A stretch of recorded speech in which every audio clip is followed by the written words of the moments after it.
हिंद दोस्तों, welcome to dream से बगाइए। एक बार क्लास टाइम देख लीजिए। चूंकि एग्जामिनेशन काफ़ी नज़दीक है तो 3 वीडियो पर डे जो हैं आ रहे हैं। टेस्ट सीरीज 8 बजे रात को होती है। संडे को मैं लाइव आता हूं। आप कोई भी सवाल मुझसे पूछ सकते हो। इंस्टेंट अपडेट के लिए इंस्टाग्राम पर ड्रीम से बगाइए इस चैनल को जरूर फॉलो करें। देखिए, अनोखा वीडियो 1 जो आया था वो काफ़ी ज़्यादा वायरल हुआ, जिसको काफ़ी शॉर्ट टाइम में 2 दिनों के अंदर लगभग 3 से 4 हज़ार स्टूडेंट ने उसको देखा, जो कि काफ़ी बड़ी बात है हमारे लिए। और काफ़ी आप लोगों की तरफ से रिक्वेस्ट आया कि सर सिविक्स और हिस्ट्री का भी इस तरह का वीडियो बनाया जाए और इकोनॉमिक्स का भी इस तरह का वीडियो बनाया जाए, यानी अदर सब्जेक्ट का ऐसा वीडियो बनाया जाए। तो आप ही के रिक्वेस्ट पर सिविक्स का अनोखा वीडियो 2 लेकर आया हुआ हूँ, है ना। इस वीडियो के अंदर में हम लोग आपके एग्जामिनेशन में जो मोस्ट इंपॉर्टेंट क्वेश्चन सिविक्स से आने वाले हैं उन 85 क्वेश्चंस को हम लोग यहाँ पर डिस्कस करेंगे। और उम्मीद है कि सिविक्स के जो क्वेश्चन आपको पूछे जाएंगे 90% चांस है कि वो सारे क्वेश्चन जो है इसी 85 में से कोई एक होंगे, या तो डायरेक्टली 1 होंगे या फिर इनडायरेक्टली हो सकते हैं, ना। चलिए डिस्कशन की शुरुआत करते हैं। हमारा पहला क्वेश्चन है, संविधान सभा की प्रथम बैठक कब हुई थी? ऑप्शन आपके सामने है। ए 9 दिसंबर 1946, बी 11 दिसंबर 1946, सी 13 दिसंबर 1946 या फिर डी 21 दिसंबर 1946। जल्दी से बताइए क्या आंसर होगा।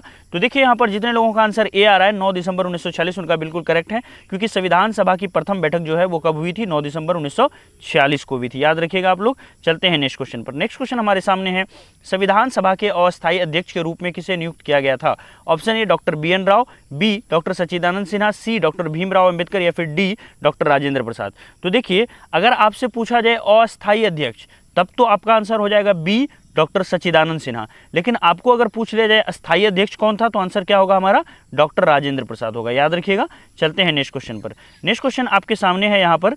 नेक्स्ट क्वेश्चन हमारा है, प्रारूप समिति के अध्यक्ष कौन थे? तो इंग्लिश मीडियम के वालों के लिए बताना चाहूंगा, प्रारूप समिति को ड्राफ्टिंग कमेटी कहा जाता है ना। तो ड्राफ्टिंग कमेटी के हेड कौन थे, है ना, उसके अध्यक्ष कौन थे, चेयरमैन कौन थे? अगर आपसे पूछा जाए तो आंसर क्या हो जाएगा यहाँ पर? डॉक्टर भीमराव अंबेडकर। तो जितने लोगों का आंसर यहाँ पर डी आ रहा है, भीमराव अंबेडकर, उनका बिल्कुल करेक्ट है। प्रारूप समिति के जो अध्यक्ष होते हैं वो भीमराव अंबेडकर होते हैं। चलते हैं नेक्स्ट क्वेश्चन पर। नेक्स्ट क्वेश्चन हमारा यहाँ पर है, संविधान सभा के अस्थायी अध्यक्ष कौन थे? अभी भी मैंने बताया ना, अगर अस्थायी पूछा जाएगा तब तो हमारा आंसर हो जाएगा डॉक्टर सच्चिदानंद सिन्हा। अगर अस्थायी पूछा जाएगा तो आंसर क्या होगा? डॉक्टर राजेंद्र प्रसाद। तो जितने लोगों का आंसर यहाँ पर सी राजेंद्र प्रसाद आ रहा है उनका बिल्कुल करेक्ट है। चलते हैं नेक्स्ट क्वेश्चन पर। नेक्स्ट क्वेश्चन यहाँ पर है, संविधान सभा ने अंतिम रूप से संविधान को कब पारित किया? ऑप्शन आपके सामने है यहाँ पर।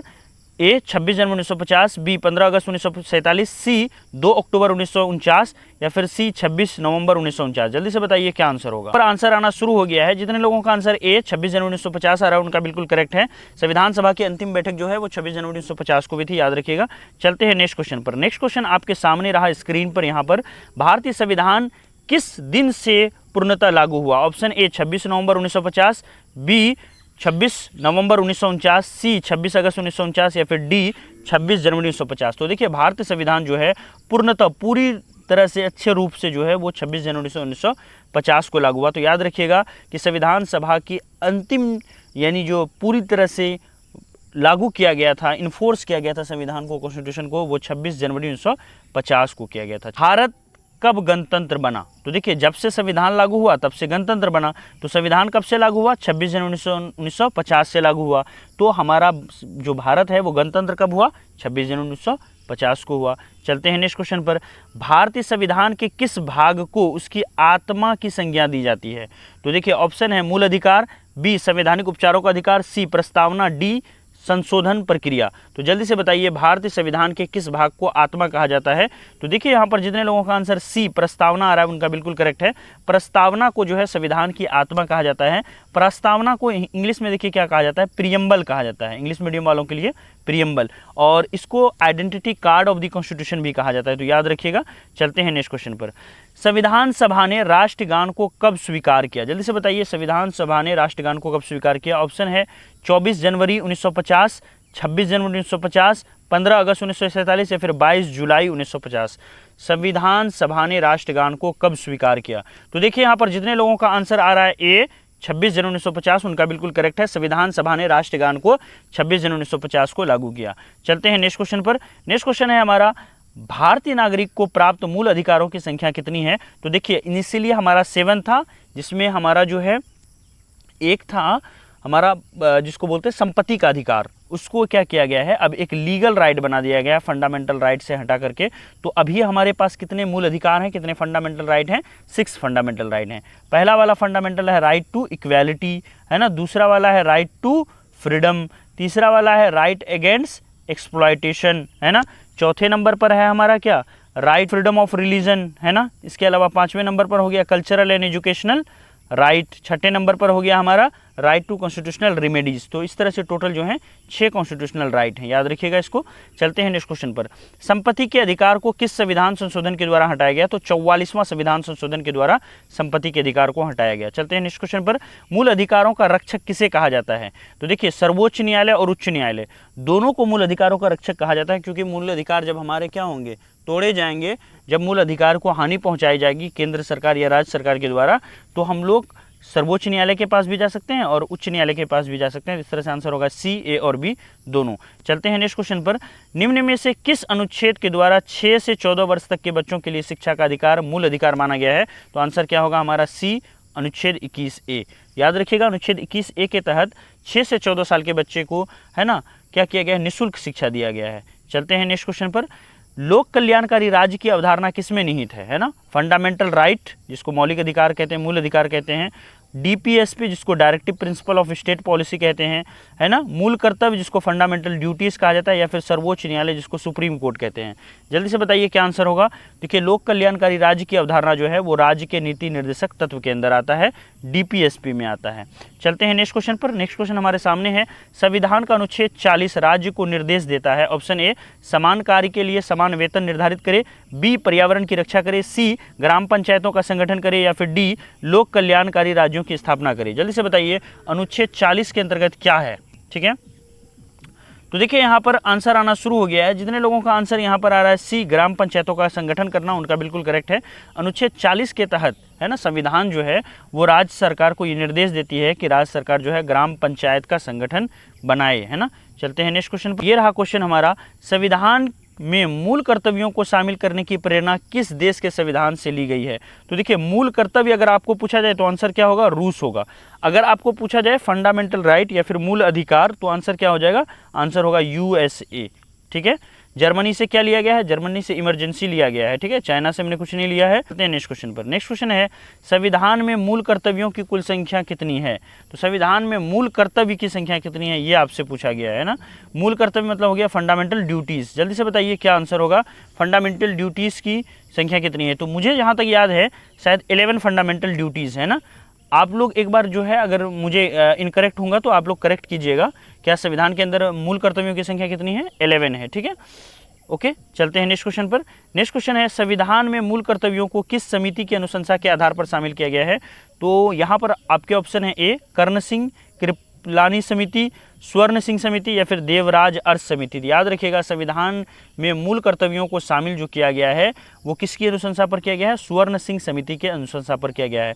तो याद रखिएगा जहाँ पर भी नाम आएगा फंडामेंटल ड्यूटीज़ का, तो वहाँ पर आपके माइंड में आना चाहिए स्वर्ण सिंह समिति। चलते हैं नेक्स्ट क्वेश्चन पर।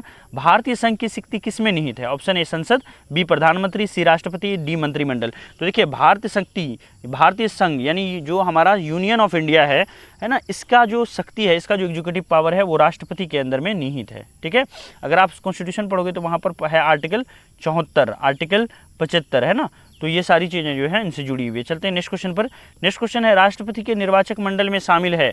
ऑप्शन ए, तो देखिए यहाँ पर काफ़ी लंबा आंसर यहाँ पर बन रहा है, मैं आपको थोड़ा थ्योरी करा देता हूँ। राष्ट्रपति के निर्वाचक मंडल में कौन कौन शामिल होते हैं। पहले वर्ड आप याद रखिएगा, कभी भी, है ना, मनोनीत सदस्य नहीं होते, बल्कि सारे जो हैं निर्वाचित सदस्य होते हैं, इलेक्टेड मेंबर होते हैं। Elected member of Lok Sabha, elected member of Rajya Sabha, elected member of state legislative assembly, elected member of Delhi and Puducherry, Delhi and Puducherry. तो याद रखिएगा ये 4 जगह, Lok Sabha, Rajya Sabha, state legislative assembly और दिल्ली और पुडुचेरी, ये जो हमारे यूनियन टेरिटरीज हैं, ये 2 ऐसे यूनियन टेरिटरीज हैं, दिल्ली और पुडुचेरी, जिनके पास अपना संविधान सभा है, जहाँ पर विधायक चुन करके आते हैं। तो ये 5 जगहों से जो हैं क्या होते हैं, हमारे राष्ट्रपति के चुनाव में वोट करते हैं। तो याद रखिएगा कभी भी नॉमिनेटेड मेंबर नहीं होगा, हमेशा जो है इलेक्टेड यानी निर्वाचित सदस्य होगा। सी नंबर पढ़िए, संसद के दोनों सदनों के निर्वाचित सदस्य तथा राज्य विधानसभाओं के निर्वाचित सदस्य, यही हमारा क्या होगा, करेक्ट आंसर होगा। यहाँ पर देखिए पहला वाला भी आपको सही लग रहा होगा, संसद के दोनों सदनों के सदस्य तथा राज्यों के विधानसभाओं के निर्वाचित सदस्य। यहाँ पर देखिए संसद के दोनों सदनों के सदस्य यानी सभी सदस्य के बारे में बात किया गया, जबकि होगा क्या हमारा होना चाहिए निर्वाचित सदस्य। अगर ऐसा लिखा रहता संसद के दोनों सदनों के निर्वाचित सदस्य, तब हमारा आंसर ए ही होता है ना। तो इस तरह से आंसर हमारा होगा सी। चलते हैं नेक्स्ट क्वेश्चन पर। नेक्स्ट क्वेश्चन आपके सामने है, राष्ट्रपति के कार्यकाल की अवधि है कितने वर्ष है ना। तो देखिए राष्ट्रपति के कार्यकाल की अवधि जो है वो कितनी है, 5 ईयर्स है, याद रखिएगा। चलते हैं नेक्स्ट क्वेश्चन पर। राष्ट्रपति पद के चुनाव के लिए कौन सी विधि अपनाई जाती है। तो राष्ट्रपति पद के चुनाव के लिए अनुपातिक प्रतिनिधित्व विधि, एकल सकर्मण्य विधि और प्रत्यक्ष मतदान विधि, तीनों चीज़ें होती है। तो जिनका आंसर यहाँ पर डी उपरोक्त सभी आ रहा है उनका बिल्कुल करेक्ट है। राष्ट्रपति के चुनाव के लिए अनुपातिक प्रतिनिधित्व विधि, एकल संक्रमणीय पद्धति या फिर इसके अलावा जो है अप्रत्यक्ष मतदान जो है यहाँ पर किया जाता है। चलते हैं नेक्स्ट क्वेश्चन पर। निर्विरोध चुने जाने वाले पहले राष्ट्रपति का नाम बताइए जो अब तक निर्विरोध चुने गए हैं। आंसर है हमारा बी, नीलम संजीव रेड्डी। जितने लोगों का आंसर यहाँ पर बी आ रहा है उनका बिल्कुल करेक्ट है। चलते हैं नेक्स्ट क्वेश्चन पर। नेक्स्ट क्वेश्चन है, राष्ट्रपति पर महाभियोग का आरोप संसद के किस सदन द्वारा लाया जा सकता है। तो देखिए महाभियोग लगाने के लिए राष्ट्रपति पर किसी भी सदन के अंदर में स्टार्ट किया जाता है। यहाँ पर आंसर क्या हो जाएगा, संसद के किसी सदन से भी किया जा सकता है। तो 24 का आंसर हो जाएगा हमारा क्या, 24 का आंसर हो जाएगा सी, संसद के किसी भी सदन से, लोकसभा से भी राज्यसभा से भी किया जा सकता है। चलते हैं नेक्स्ट क्वेश्चन पर। नेक्स्ट क्वेश्चन आपके सामने है यहाँ पर, भारतीय सेनाओं का सर्वोच्च सेनापति कौन होता है। ऑप्शन ए राष्ट्रपति, प्रधानमंत्री, थल सेना या फिर रक्षा मंत्री। तो भारतीय सेनाओं का सर्वोच्च सेनापति जो होता है वो राष्ट्रपति होता है, क्योंकि प्रेसिडेंट जो होता है वो तीनों जो हमारी सर्विसेज हैं है ना, एयरफोर्स, नेवी और आर्मी, तीनों के जो हैं वो क्या होते हैं, हेड होते हैं। तो तीनों की जो सेनाओं के आर्मी के चीफ होते हैं वो उन्हीं को जाके मतलब ये करते हैं। तो उनके बॉस जो हैं कहीं ना कहीं राष्ट्रपति होते हैं, याद रखिएगा। चलते हैं नेक्स्ट क्वेश्चन पर। नेक्स्ट क्वेश्चन है, भारतीय संविधान के अनुसार संघ की कार्यपालिका शक्ति किसमें निहित है। ऑप्शन ए राष्ट्रपति, बी प्रधानमंत्री, सी मंत्रिमंडल या डी इनमें से कोई नहीं। भारतीय संविधान के अनुसार संघ की कार्यपालिका शक्ति किसमें निहित है। तो देखिए यहाँ पर अभी मैंने बताया कि राष्ट्रपति के अंदर में जो है जितनी कार्यपालिका शक्ति है सारी राष्ट्रपति में ही निहित होती है। तो आंसर हो जाएगा ए राष्ट्रपति। चलते हैं नेक्स्ट क्वेश्चन पर।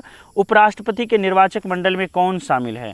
क्या सिर्फ उपराष्ट्रपति के इलेक्शन में सिर्फ राज्यसभा के सदस्य वोट देते हैं, या फिर सिर्फ लोकसभा के सदस्य वोट देते हैं, या फिर राज्यसभा और लोकसभा दोनों के सदस्य वोट देते हैं, या फिर राज्यसभा एवं लोकसभा के निर्वाचित सदस्य वोट देते हैं। जल्दी से बताइए, बहुत बेहतरीन क्वेश्चन है।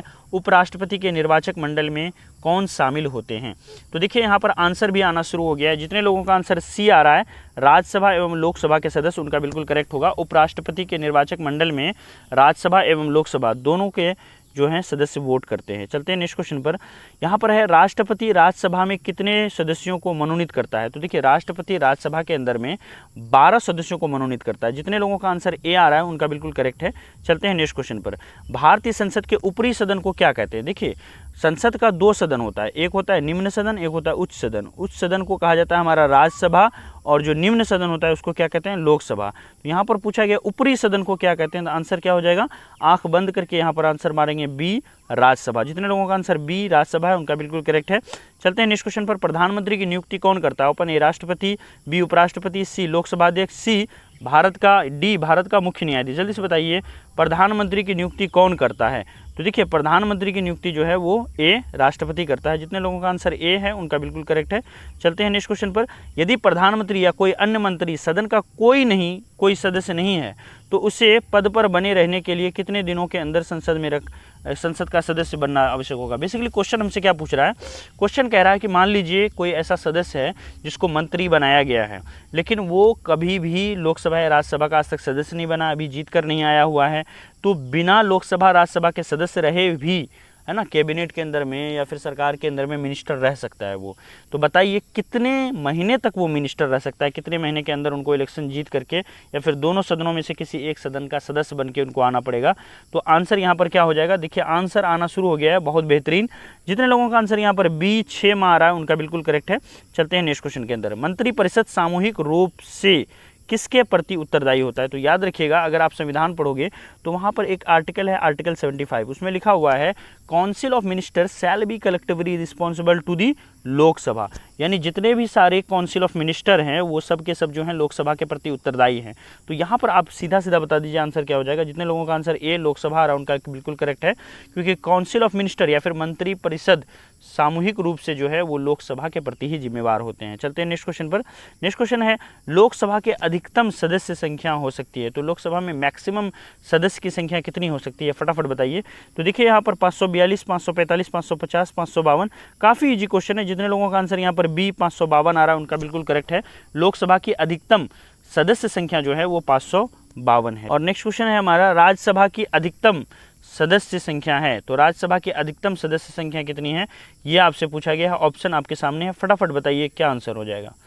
तो देखिए यहाँ पर आंसर आना शुरू हो गया। जितने लोगों का आंसर यहाँ पर आ रहा है सी 250 उनका बिल्कुल करेक्ट है। राज्यसभा के अधिकतम सदस्य संख्या जो है वो कितना है, 250 है। चलते हैं नेक्स्ट क्वेश्चन पर।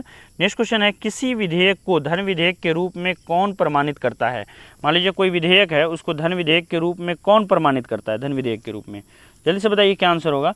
तो देखिए जब भी कोई भी बिल धन विधेयक होगा या नहीं होगा, इसका अधिकार जो है राष्ट्रपति को भी नहीं दिया गया है, ना सुप्रीम कोर्ट के चीफ जस्टिस ऑफ इंडिया को दिया गया है, बल्कि कौन सा बिल मनी बिल होगा, धन विधेयक होगा, कौन सा नहीं होगा, ये डिसाइड करने का अधिकार जो है वो किसके पास है, स्पीकर के पास है। और स्पीकर का जो भी डिसीजन होगा उसे किसी कोर्ट ऑफ लॉ में, यानी ना तो सुप्रीम कोर्ट या ना हाई कोर्ट, कहीं पर भी उस पर जो है क्या कह सकता है, उस पर विचार नहीं कह सकता, उस पर बहस नहीं हो सकती है। लोकसभा अध्यक्ष ही डिसाइड करेंगे अंतिम रूप से कि कौन सा बिल को वो मनी बिल कहेंगे, कौन सा बिल को मनी बिल नहीं कहेंगे। उसकी एक प्रोसेस है, उस हिसाब से की जाती है। चलते हैं नेक्स्ट क्वेश्चन पर। केंद्र सरकार का प्रथम विधि अधिकारी कौन होता है। तो जल्दी से बताइए केंद्र सरकार का प्रथम विधि अधिकारी कौन होता है। तो देखिए यहाँ पर आंसर आना शुरू हो गया। ऑप्शन आपके सामने है। ऑप्शन ए भारत का मुख्य न्यायाधीश, बी केंद्रीय विधि मंत्री, सी महान्यायवादी या फिर डी महाधिवक्ता। जल्दी से बताइए क्या आंसर हो जाएगा। तो देखिए आंसर आना शुरू हो गया। जितने लोगों का आंसर यहाँ पर सी महान न्यायवादी आ रहा है उनका बिल्कुल करेक्ट है। केंद्र सरकार का प्रथम विधि अधिकारी जो है वो महान न्यायवादी होता है। चलते हैं नेक्स्ट क्वेश्चन पर। संघ राज्य क्षेत्रों का प्रशासन कौन चलाता है। ठीक है, ऑप्शन ए उपराज्यपाल, बी राष्ट्रपति द्वारा नियुक्त प्रशासक, सी मुख्यमंत्री या फिर डी उपरोक्त सभी। तो देखिए यहाँ पर उपराज्यपाल जो है ये भी क्या होता है, हमारा मुख्य राष्ट्रपति द्वारा नियुक्त प्रशासक होता है ना।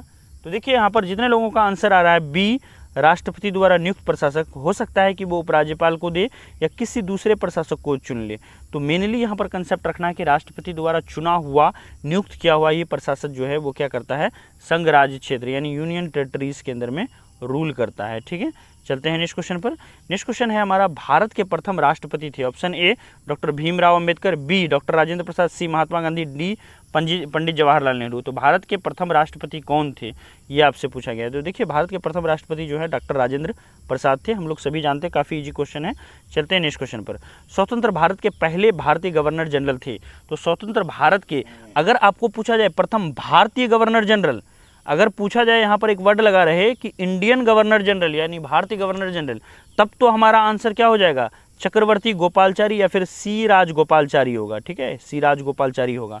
अगर आपसे पूछा जाए स्वतंत्र भारत के प्रथम गवर्नर जनरल, सिर्फ प्रथम रहे, भारतीय वर्ड ना रहे, तब हमारा आंसर क्या हो जाएगा, तब हमारा आंसर होगा लॉर्ड माउंटबेटन। तो देश आज़ाद होने के बाद पहले गवर्नर जनरल जो थे वो कौन थे, लॉर्ड माउंटबेटन थे। लेकिन स्वतंत्र भारत के पहले भारतीय गवर्नर जनरल पूछा जाएगा तो आंसर क्या होगा, सी राजगोपालचारी या फिर चक्रवर्ती गोपालचारी। ठीक है, तो जितने लोगों का आंसर ए आ रहा है उनका बिल्कुल करेक्ट है। काफ़ी इंपॉर्टेंट क्वेश्चन है, बहुत बार पूछा गया है, स्टार मार्क कर लीजिए।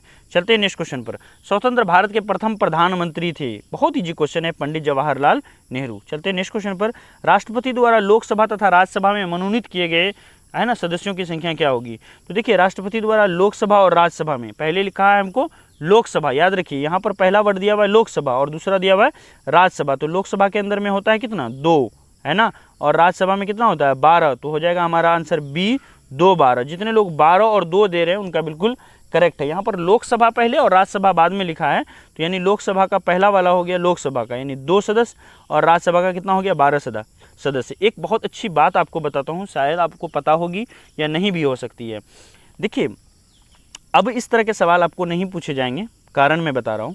कारण ये है क्योंकि ये सरकार जो है हमारी प्रेजेंट गवर्नमेंट, इन्होंने लोकसभा के अंदर में एक कानून लाया और उसके अंदर में उन्होंने ये 2 सीट जो एंग्लो इंडियन कम्युनिटी को दिया जाता था उनको उन्होंने हटा दिया। यानी अब लोकसभा के अंदर में राष्ट्रपति कोई भी लोगों को मनोनीत नहीं कर सकता है, क्योंकि ये जो 2 सदस्य को नियुक्त करते थे पहले, अब इसकी सीट को ख़त्म कर दी गई है। कारण क्या बताया गया है?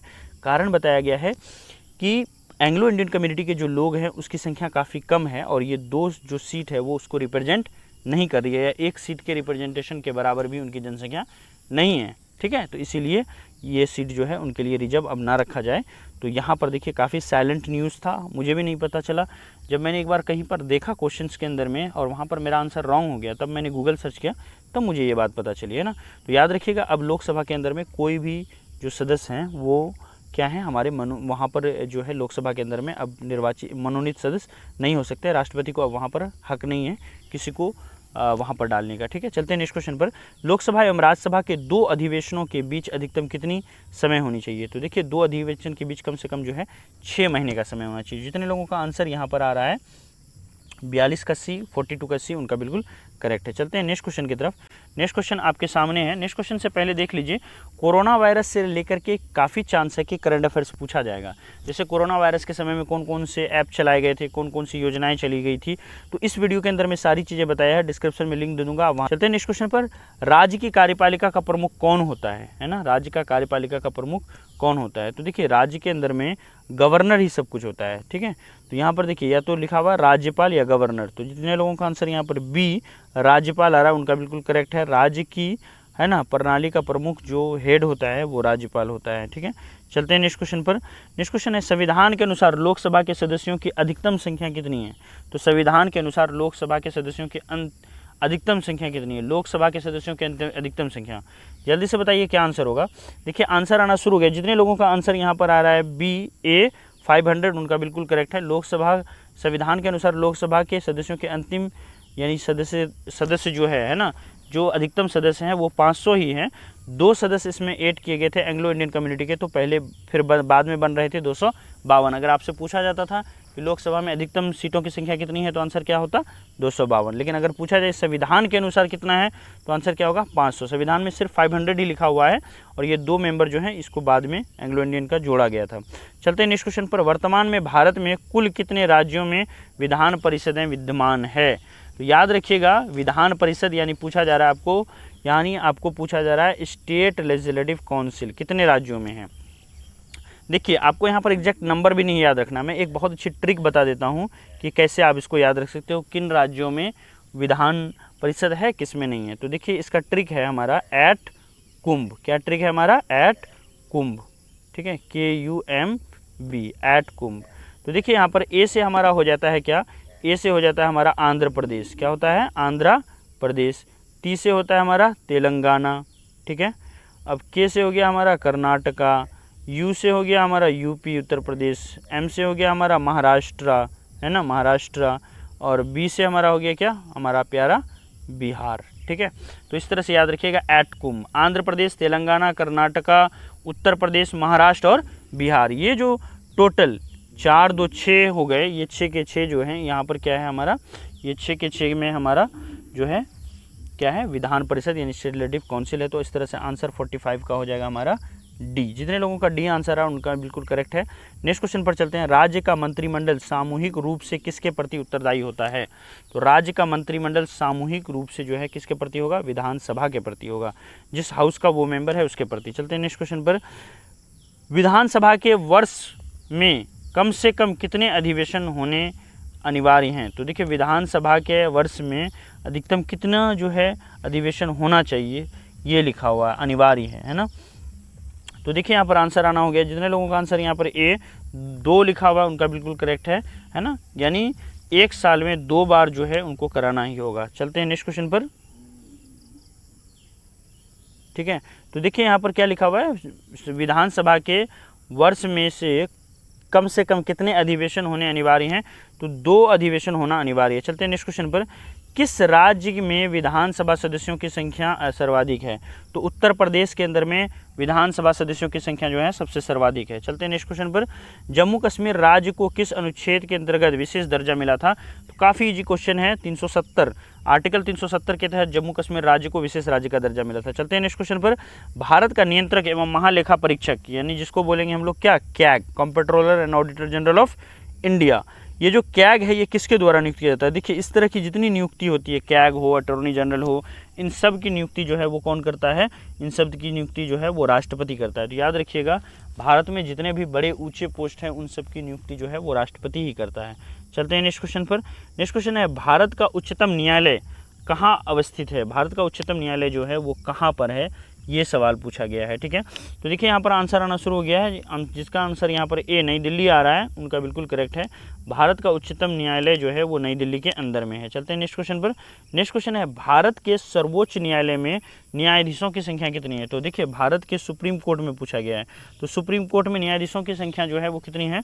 टोटल अगर आप मुझसे पूछोगे तो मैं कहूँगा 34, 33 + 1, अभी बढ़ गया है ना, 33, जिसमें क्या होंगे, जज होंगे और एक जो है हमारा चीफ जस्टिस होगा, तो टोटल हो गया 34। अगर यहाँ पूछा गया है कि बताइए भारत के सर्वोच्च न्यायालय में न्यायाधीशों की कुल संख्या कितनी है, तो यहाँ पर जो ऑप्शन नहीं दिया हुआ उसके अकॉर्डिंग सी होगा, और अभी जो आपसे इस तरह के सवाल पूछे जाएंगे तो उसमें आंसर होगा 34।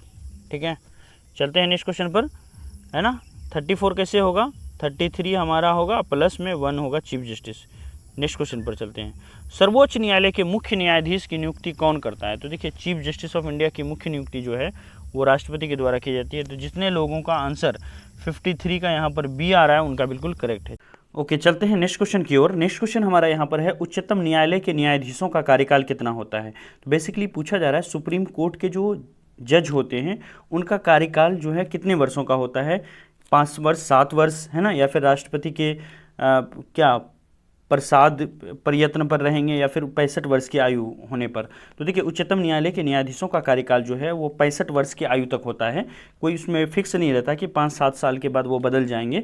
65 वर्ष जिस दिन वो पूरा हो जाएगा उस दिन वो वहाँ से रिटायर हो जाएंगे। चलते हैं नेक्स्ट क्वेश्चन पर। सर्वोच्च न्यायालय के प्रथम मुख्य न्यायाधीश थे, तो सर्वोच्च न्यायालय के प्रथम मुख्य न्यायाधीश कौन थे? ऑप्शन है KN, है ना, यहाँ पर। नेक्स्ट है हमारा बी नंबर पे है GD मानवंत, C हरिलाल जे कानिया, या फिर डी सुकुमार सेन। बताइए जल्दी से सर्वोच्च न्यायालय के प्रथम मुख्य न्यायाधीश कौन थे? तो आप लोग याद रखिएगा, आंसर नहीं आ पा रहा है आप लोगों की तरफ से। याद रखिएगा कि सर्वोच्च न्यायालय के मुख्य न्यायाधीश जो हैं वो कौन है? हीरालाल जे कनिया हैं। ये जो है सर्वोच्च न्यायालय के प्रथम मुख्य न्यायाधीश थे, फर्स्ट CJI हीरालाल जे कनिया। चलते हैं नेक्स्ट क्वेश्चन पर। वर्तमान में भारत में उच्च न्यायालयों की कुल संख्या कितनी है? तो वर्तमान में भारत में उच्च न्यायालयों की संख्या कितनी है ये आपसे पूछा गया है। ऑप्शन है 21, 22, 55 और 28। जल्दी से बताइए क्या आंसर होगा। देखिए आंसर आना शुरू हो गया है। जितने लोगों का आंसर यहाँ पर 21 आ रहा है उनका बिल्कुल करेक्ट है। वर्तमान में भारत में उच्च न्यायालयों यानी हाई कोर्ट की संख्या जो है वो क्या है? 21 है। कुछ आपको अगर डिफरेंट लगे इसमें तो आप लोग जरूर कमेंट कीजिएगा। ठीक है, चलते हैं नेक्स्ट क्वेश्चन पर। नेक्स्ट क्वेश्चन है उच्च न्यायालय के मुख्य न्यायाधीश की नियुक्ति कौन करता है? तो बेसिकली आपसे पूछा गया है कि उच्च न्यायालय के न्यायाधीश की नियुक्ति कौन करता है। ठीक है, ऑप्शन है सर्वोच्च न्यायालय का मुख्य न्यायाधीश, बी राष्ट्रपति, सी राज्यपाल, डी राज्य के बार काउंसिल के सदस्य।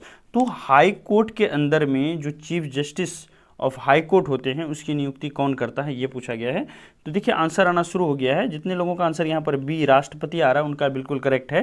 राष्ट्रपति जी ही जो हैं वो उच्च न्यायालय के मुख्य न्यायाधीश की नियुक्ति करते हैं। चलते हैं नेक्स्ट क्वेश्चन पर। उच्च न्यायालय के न्यायाधीशों के कार्यकाल की सीमा क्या है?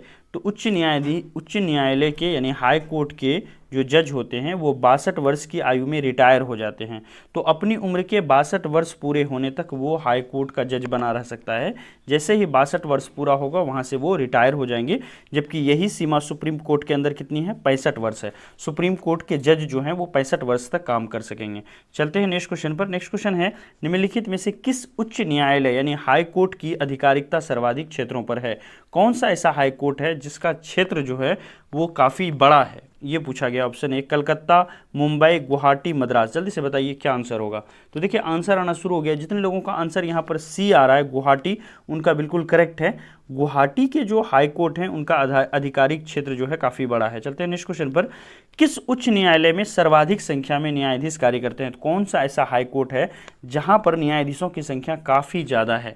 सबसे ज़्यादा न्यायाधीश किस हाई कोर्ट के अंदर में है, ये पूछा गया है। तो देखिए यहाँ पर आंसर आना शुरू हो गया। इलाहाबाद हाई कोर्ट जो है इसके अंदर में सर्वाधिक जो है जज यहाँ पर काम करते हैं। तो सबसे ज़्यादा जजेस की संख्या किस हाई कोर्ट में है? आंसर होगा इलाहाबाद हाई कोर्ट के अंदर में। नेक्स्ट क्वेश्चन पर चलते हैं। संविधान के किस अनुच्छेद के द्वारा राष्ट्रपति को सर्वोच्च न्यायालय के परामर्श मांगने का अधिकार है? तो संविधान के किस अनुच्छेद, किस आर्टिकल के द्वारा राष्ट्रपति को सर्वोच्च न्यायालय के परामर्श मांगने का अधिकार है? यानी जो प्रेसिडेंट हैं वो क्या कर सकते हैं, विकट परिस्थितियों में अगर उनको कहीं पर भी राय की जरूरत पड़ती है तो वो सुप्रीम कोर्ट के, सर्वोच्च न्यायालय से जो है क्या कर सकते हैं, राय मांग सकते हैं, लीगल एडवाइस मांग सकते हैं। ये किस आर्टिकल में लिखा हुआ है? अनुच्छेद 129, 131, 143, 145। जल्दी से बताइए क्या आंसर हो जाएगा यहाँ पर। तो देखिए जितने लोगों का आंसर यहाँ पर सी आ रहा है, अनुच्छेद 143, उनका बिल्कुल करेक्ट है। अनुच्छेद 143 के तहत जो है, जो हमारे राष्ट्रपति जी हैं वो सर्वोच्च न्यायालय से लीगल एडवाइस प्राप्त कर सकते हैं।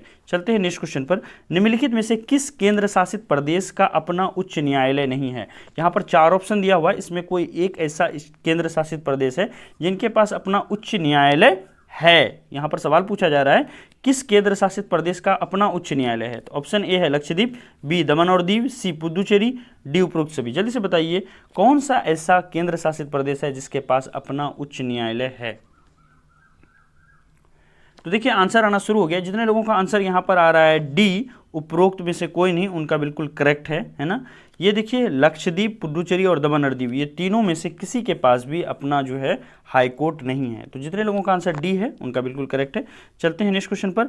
राष्ट्रपति राष्ट्रीय आपातकाल की उद्घोषणा निम्न में से किन परिस्थितियों में कर सकता है? तो देखिए जो नेशनल इमरजेंसी लगता है, नेशनल इमरजेंसी वो कब कब कर सकता है? ऑप्शन ए युद्ध, बी बाह्याक्रमण, सी सशस्त्र विद्रोह, डी ये सभी, है ना। तो देखिए ये तीनों कारण जो होगा वो पर्याप्त है, इसीलिए हमारा आंसर यहाँ पर क्या हो जाएगा? 63 का डी हो जाएगा, ये सभी। तो राष्ट्रपति जो है राष्ट्रीय आपातकाल की उद्घोषणा जो है वो युद्ध के समय में भी कर सकती है, जब बाहर से आक्रमण होगा उस समय भी कर सकती है, या फिर देश के अंदर में अगर सशस्त्र विद्रोह होगा यानी हथियार के साथ अगर बड़ी मात्रा पर विद्रोह होगा तो उस समय भी नेशनल इमरजेंसी राष्ट्रपति डिक्लेयर कर सकता है। चलते हैं नेक्स्ट क्वेश्चन पर।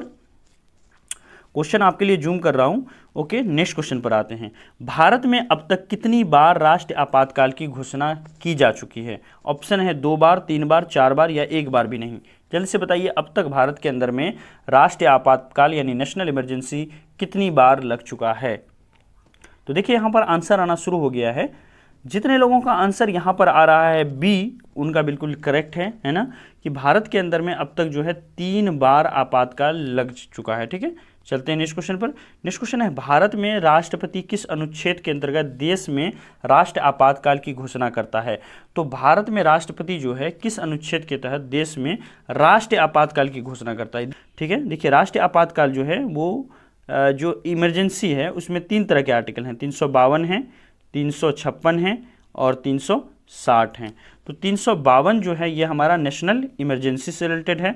356 जो है ये स्टेट इमरजेंसी या फिर क्या करते हैं इसको बोलते हैं हम लोग गवर्नर का शासन भी बोलते हैं। ठीक है, तो ये राष्ट्रपति शासन जिसको बोलते हैं 356 ये होता है।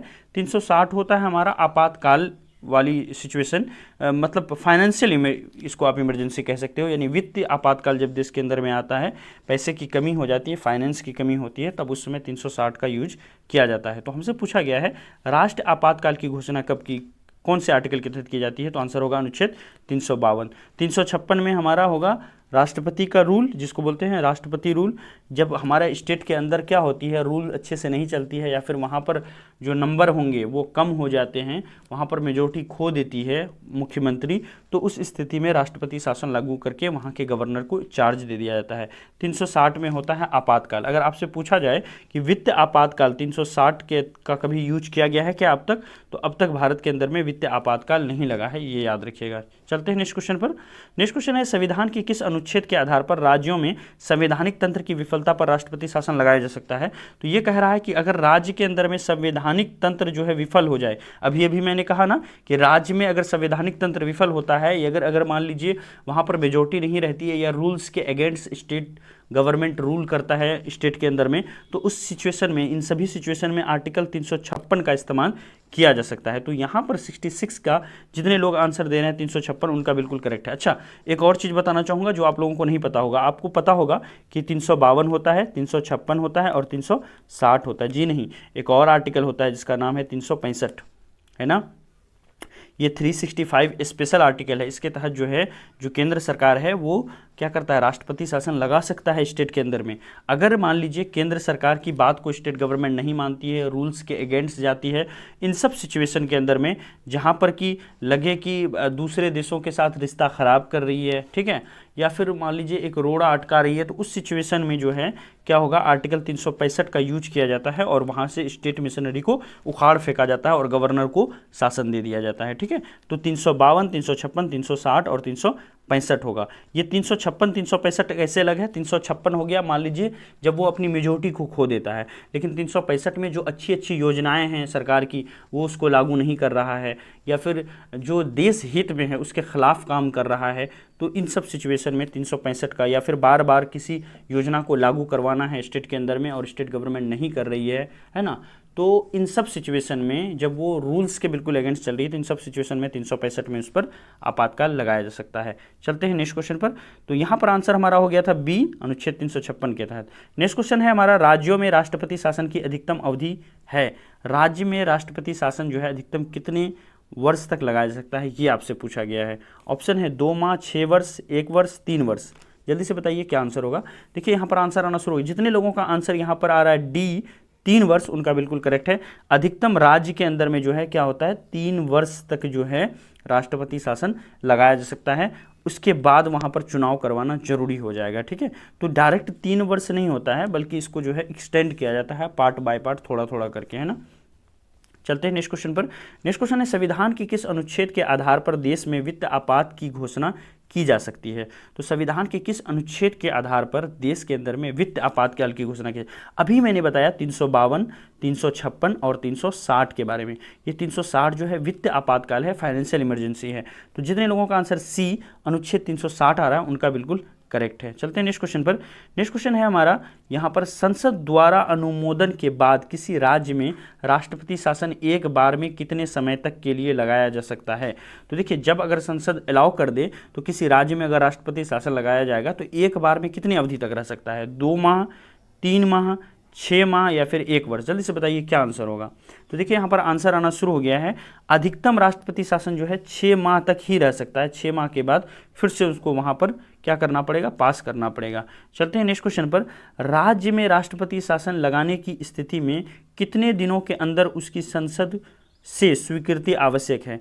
देखिए, अगर मान लीजिए किसी स्टेट में राष्ट्रपति शासन लगा दिया राष्ट्रपति ने, राष्ट्रपति तो अपनी मर्जी से कुछ करते नहीं है, वो काउंसिल ऑफ मिनिस्टर यानी प्रधानमंत्री के कहने पर और उनके मिनिस्टर के एडवाइस पर काम करते हैं। मान लीजिए अगर राष्ट्रपति शासन लगा दिया गया तो कितने दिनों के अंदर भी उनको सदन में ये चीज़ पास कराना पड़ेगा, अन्यथा ये जो राष्ट्रपति शासन है वो ऑटोमेटिक हट जाएगा, है ना।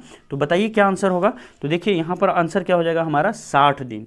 60 दिनों के अंदर, 60 डेज के अंदर राष्ट्रपति को जो है ना, या फिर जो हमारी सरकार है उस सरकार को 60 दिनों के अंदर संसद से स्वीकृति मिलना जरूरी है, वहाँ पर पास कराना उनको पड़ेगा। चलते हैं नेक्स्ट क्वेश्चन पर। नेक्स्ट क्वेश्चन आपके लिए यहाँ पर जूम कर रहा हूँ। नेक्स्ट क्वेश्चन है हमारा, दल बदल से संबंधित कानून का उल्लेख किस अनुसूची में है। तो देखिए ये बहुत इंपॉर्टेंट क्वेश्चन है, स्टार मार्क कर लीजिए इसको। दल बदल से इंपॉर्टेंट रिलेटेड जो क्वेश्चन है ये यूपीएससी में भी कई बार पूछा गया है, स्टेट पीसीएस में भी बहुत बार पूछा गया सवाल है ना। फेवरेट टॉपिक है ये, क्योंकि ये टॉपिक जो है काफ़ी न्यूज में रहता है, दल बदल वाली समस्या। तो जल्दी से बताइए क्या आंसर हो जाएगा। ऑप्शन आपके पास है 8वीं, 9वीं, 10वीं, 11वीं। दल बदल से संबंधित कानून का उल्लेख किस अनुसूची में है। तो देखिए यहाँ पर आंसर आना शुरू हो गया। जितने लोगों का आंसर सी, 10वीं अनुसूची है, उनका बिल्कुल करेक्ट है। भैया दल बदल से संबंधित कानून का उल्लेख 10वीं अनुसूची में है, याद रखिएगा। चलते हैं नेक्स्ट क्वेश्चन पर। संविधान द्वारा कितनी भाषाओं को मान्यता प्रदान की गई है। तो संविधान ने अब तक कितनी भाषाओं को मान्यता प्रदान की है ये आपको बताना है, ठीक है। देखिए यहाँ पर आंसर आना शुरू हो गया है। जितने लोगों का आंसर यहाँ पर आ रहा है बी, 19, उनका बिल्कुल करेक्ट है। टोटल जो शेड्यूल्ड लैंग्वेजेस हैं वो कितना है हमारा, 19 शेड्यूल्ड लैंग्वेजेस है, ठीक है। याद रखिएगा इस चीज़ को, 19 शेड्यूल्ड लैंग्वेज हैं। 72 का आंसर हमारा हो जाएगा, यहाँ पर 72 का आंसर हो जाएगा, सॉरी यहाँ पर फिर से क्वेश्चन को पढ़ते हैं एक बार। संविधान द्वारा कितनी भाषाओं को मान्यता प्रदान की गई है? तो आंसर क्या हो जाएगा यहाँ पर 22 भाषाओं को। जितने लोगों का आंसर यहाँ पर 22 है उनका बिल्कुल करेक्ट है। देखिए संविधान में जो है एक शेड्यूल्ड है जिसको बोलते हैं शेड्यूल्ड लैंग्वेज, ठीक है। शेड्यूल्ड लैंग्वेज में टोटल 22 भाषाओं को मान्यता दी गई है, ठीक है, जिसमें से इंग्लिश जो है वो हमारा शेड्यूल्ड लैंग्वेज नहीं आता है। आप लोगों को लगता होगा अरे इंग्लिश तो जरूर आता होगा, लेकिन इंग्लिश शेड्यूल्ड लैंग्वेज नहीं है। संविधान द्वारा कितनी भाषाओं को मान्यता मिला है? तो आंसर होगा संविधान द्वारा 22 भाषाओं को मान्यता मिला। आपने क्लास 10th की बुक पढ़ी होगी सिविक्स की, उसके अंदर में शेड्यूल्ड लैंग्वेज के बारे में वहाँ पर लिखा हुआ था, ठीक है। नेक्स्ट है हमारा 73वां संविधान संशोधन संबंधित है। ऑप्शन ए नगर पालिका से, बी शिक्षा के मौलिक अधिकार से, सी काम के अधिकार से, डी पंचायती राज से। तो 73rd अमेंडमेंट जो है वो किससे संबंधित है? देखिए दो महत्वपूर्ण अमेंडमेंट हुए थे। एक तो हुआ था 73वां जिसको हम लोग 73rd बोलेंगे, एक होता है 74th। जो 73rd था ये हमारा क्या था? ग्रामीण यानी पंचायती राज व्यवस्था से संबंधित था, ग्रामीण पंचायती राज, रूरल लोकल सेल्फ गवर्नमेंट। और 74वां जो संविधान संशोधन था ये अर्बन क्षेत्र से संबंधित था, ठीक है। तो अगर यहाँ पर ऑप्शन में ए नगर पालिका है गलत होगा, शिक्षा के मौलिक अधिकार से ये भी गलत होगा, काम के अधिकार से ये भी गलत होगा। आंसर क्या हो जाएगा? बी डी पंचायती राज। तो जितने लोगों का आंसर यहाँ पर डी पंचायती राज आ रहा है उनका बिल्कुल करेक्ट है। 73rd कॉन्स्टिट्यूशनल अमेंडमेंट एक्ट पंचायती राज। अगर नगर पालिका वाला पूछे तो आंसर क्या होगा? 74th कॉन्स्टिट्यूशनल अमेंडमेंट एक्ट, याद रखिएगा। चलते हैं नेक्स्ट क्वेश्चन पर।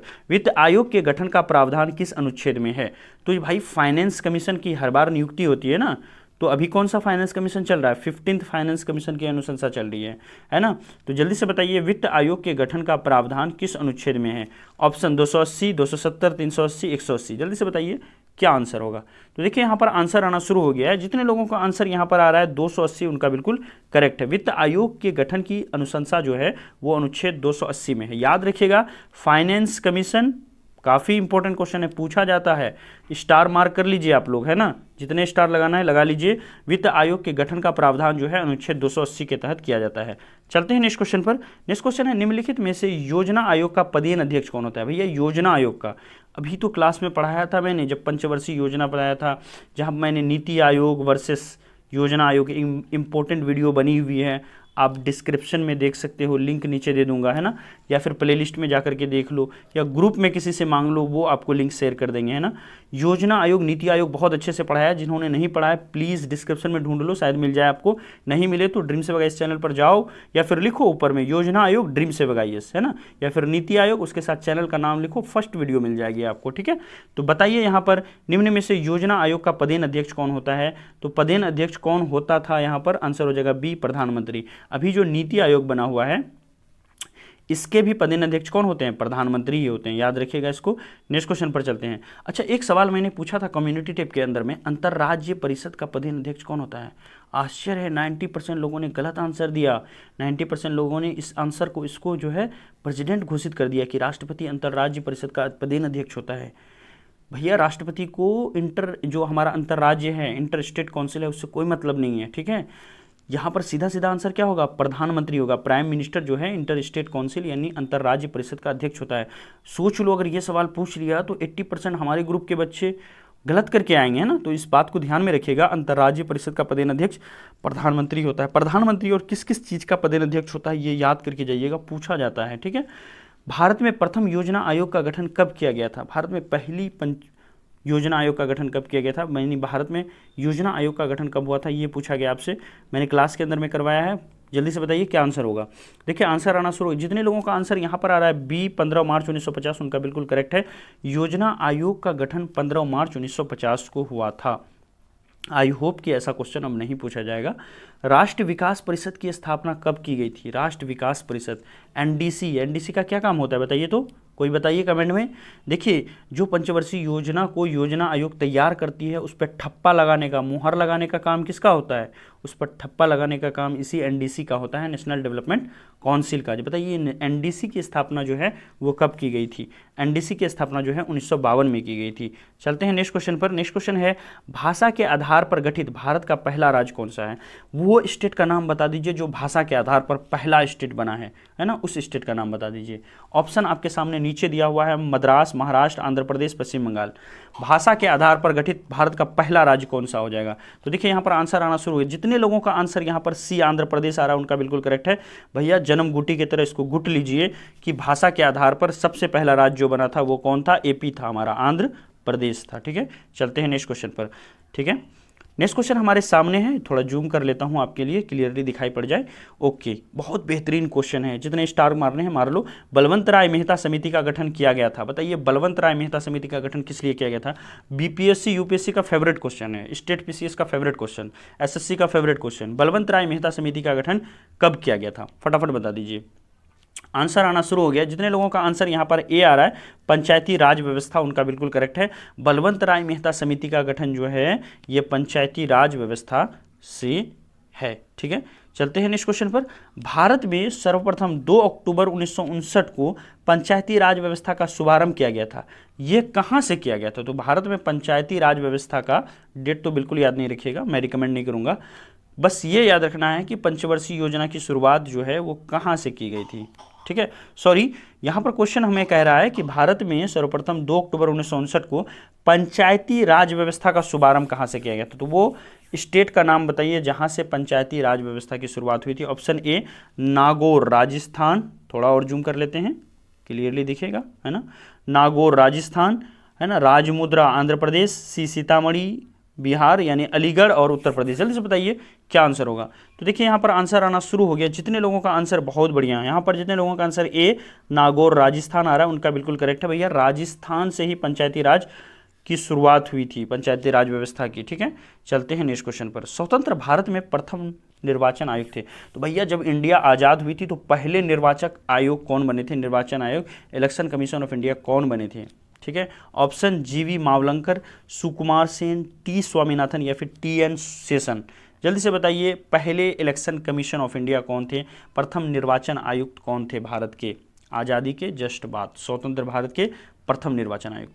आंसर आना शुरू हो गया, बहुत बढ़िया बहुत बढ़िया। जितने लोगों का आंसर यहाँ पर आ रहा है बी सुकुमार सेन, उनका बिल्कुल करेक्ट है। स्वतंत्र भारत के प्रथम निर्वाचन आयुक्त जो है वो सुकुमार सेन थे, याद रखिएगा। नेक्स्ट क्वेश्चन पर आते हैं। पहले वित्त आयोग का गठन 1951 ईस्वी में किया गया था, पहले वित्त आयोग का गठन 1951 ईस्वी में किया गया था। इसके अध्यक्ष कौन थे, तो पहली जो फाइनेंस कमीशन बनी थी, है ना, पहली फाइनेंस कमीशन, उसके आपको गठन का डेट भी दे दिया, कब बना था, 1951 में बना था। लेकिन उसके अध्यक्ष के बारे में पूछा जा रहा है। Option A K C Neogi, B K C Pant, C K Santhanam या फिर डी वाई.वी. चौहान। जल्दी से बताइए क्या आंसर होगा।